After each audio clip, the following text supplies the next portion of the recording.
मुद्दे पे मुझे बोलने का अवसर दिया।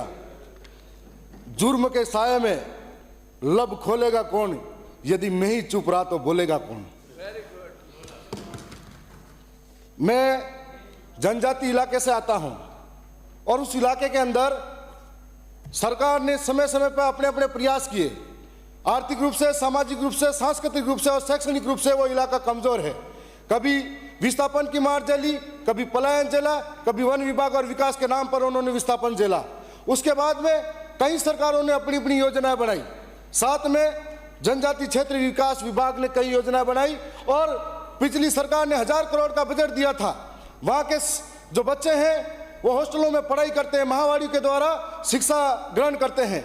ऐसे में ऐसा लगता था कि जो आर्थिक रूप से कमजोर बच्चा है, जिसके अंदर प्रतिभा है, वो हॉस्टल के अंदर पढ़ेगा और हष्ट-पुष्ट रहकर अपने अपने ज्ञान को बढ़ाएगा। साथ साथ में इस सरकार ने, जब हम पहली बार सदन में चुन कर आए थे तो भाजपा की सरकार ने 1500 करोड़ का बजट का नाम लिया था। हमें गर्व महसूस हुआ कि यह सरकार हमेशा इधर से इधर खींचातानी चलती रही, लेकिन इस बार सरकार ने 1500 करोड़ की बात कही है।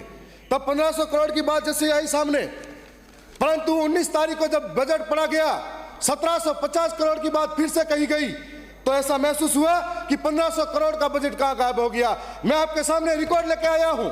यह 1500 करोड़ के बजट का हिसाब है, जिसके अंदर 638 करोड़ रुपए खर्च किए गए और अभी तक 861 करोड़ का कोई हिसाब किताब नहीं है।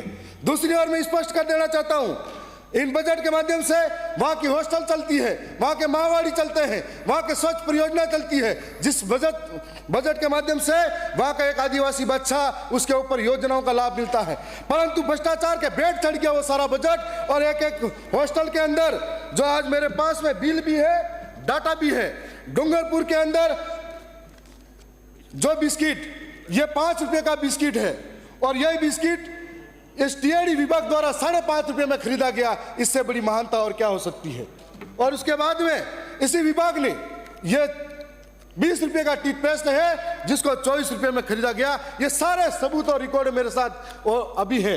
और इसके बाद में उपभोक्ता भंडार के अंदर जहां नमक की थैली 4 रुपए में, 3 रुपए में दी जा रही है, वो इस टीएडी विभाग को दूध के पैकेट हो या अन्य चीजें हो, जिनको इस तरह से करा गया है। मैं आपको बता देता चाहूंगा कि 65 करोड़ का बिना टेंडर का ठेका बिल भंडार का सप्लाई व्यापारी कर रहे, हर जिले में टेंडर अलग अलग। ये मैं नहीं कह रहा, ये अखबार की कटिंग कह रही है। और 4 महीने पहले मंत्री जी का जवाब था, हम जांच कराएंगे। जब मंत्री जी पहली बार चुनाव जीते थे तब अखबारों में आया था कि झोपड़ी वाले मंत्री जी, तब हमें लगा कि झोपड़ी वाले मंत्री जी गरीबों की बात सुनेंगे, लेकिन मंत्री जी गरीबी का आशियाना भूल गए। तब हमें कहना पड़ रहा है हमारे बजट, हमारे नाम का बजट भ्रष्टाचार की भेंट चढ़ गया। और ऐसे में ये जो अलग अलग है, धनिया पाउडर डूंगरपुर के अंदर 210 में मिल रहा है, जो इस हॉस्टल के अंदर सप्लाई हो रहा है उसकी बात कर रहा हूं। और उसके बाद में 12 के अंदर 144 रुपए, उदयपुर में 160 रुपए और प्रतापगढ़ में 255 रुपए। तो मुझे ऐसा लगता है इन भाव को देखकर कि ये डूंगरपुर, बांसवाड़ा, ये 12, ऐसा लगता है अलग अलग देश का कोई भाव लगा रखा है। ये टोटली हर एक मामले में ऐसा कल परसों अखबार में आया कि बच्चों का निवाला खा गए। आज ऐसा लगता है टीएडी विभाग के बजट के माध्यम से एक एक छोटे छोटे बच्चों का निवाला खा गए। एक एक सारी चीजें मेरे साथ है। स्वच्छ परियोजना 11 कर्मचारी को हटाया, उनकी जगह भाजपा नेताओं के रिश्तेदार और दोस्तों को पीए को लगा दिया गया। तो ऐसा मैं नहीं कह रहा, ये अखबार की कटिंग कह रही है, सारे सबूत कह रहे हैं, एक एक आंकड़ा हमारे आपके सामने है। मैं और भी बहुत सारी बातें आपके सामने रखना चाह रहा था, लेकिन कई महत्वपूर्ण मुद्दे पर मैं चर्चा करना चाहूंगा। क्या उस इलाके के अंदर, माननीय अध्यक्ष महोदय, मैं राजस्थान सदन के अंदर हम तीसरी पार्टी से आते हैं और हमने पहले भी बात की कि हमें समय मिलना चाहिए, जो एक यहाँ के लोगों की मांग है। सबसे पहले आपके माध्यम से मांग है कि हमारे इलाके के अंदर हॉस्टल खोली जाए। बेरावाल के अंदर गर्ल्स और बॉयज हॉस्टल, मुंगाना के अंदर गर्ल्स बॉयज हॉस्टल, लोहागढ़ में गर्ल्स हॉस्टल, भांडला में बॉयज और गर्ल्स हॉस्टल, जलाराम में एकलव्य मॉडल और खोलड़ी में इंडोर स्टेडियम, दरियावत में खेल मैदान और 4 लाइब्रेरी मुंगाना, दरियावत और पारसोला के अंदर, और हमारे लसाड़िया जलारा के अंदर और सलम्बर के अंदर नवोदय विद्यालय खोला जाए। साथ साथ में महावाड़ी के जो विद्यालय संचालित हैं, उनकी एक पुरानी लंबित मांग है कि वो धरातल पे बच्चों को तैयार करते हैं, उनको पढ़ाते हैं। तो उनकी जो 14 वर्ष की आयु तक है, 4500 महावाड़ी शिक्षा सहयोगी है। महावाड़ी केंद्रों को जनजाति विकास में मर्ज किया जाए और कार्यकर शिक्षा सहयोगी को मूल विभाग में कैडर निर्धारित कर उन्हें स्थायी किया जाए। साथ साथ में राजकीय कर्मचारी को दिए जाने वाले सभी सरकारी लाभ इन शिक्षा सहयोगियों को प्रदान किया जाए। वर्तमान में शिक्षा सहयोगी को मात्र रुपये 16,394 का मानदेय है, जिसको बढ़ाकर 29,000 किया जाए, क्योंकि उनका परिवार इस महंगाई के जमाने में बच्चों को पढ़ाए और परिवार चला पाए। सर एक मिनट, मैं महामारी के साथ में सीएचओ की जो पुरानी मांग है उसको भी आपके सामने रखना चाहूँगा।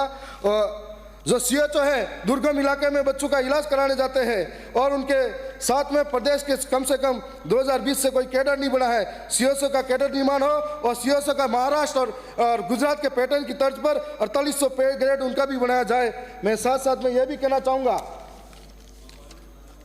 कि मैं 1 मिनट का समय लूँगा, सर 1 मिनट का समय ले रहा हूँ, कि डीटीएसए की मांग जो है पूर्वी पश्चिमी राजस्थान के अंदर जो वहाँ के जो आदिवासी हैं वो आज भौगोलिक परिस्थिति के कारण इस हालात में है कि ना तो वहाँ अच्छी खेतीबाड़ी है ना रोजगार की व्यवस्था है। ऐसे में वहाँ पर डीटीएसए जो tribal desert tribal sub plan area के रूप में अलग से उनको प्रावधान किया जाए ताकि उनको उसका फायदा मिल सके।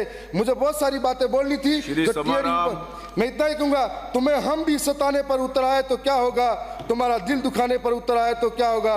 हमें बदनाम करते फिर रहे हो अपनी महफिल में, अगर हम सच बताने पर उतर आए तो क्या होगा।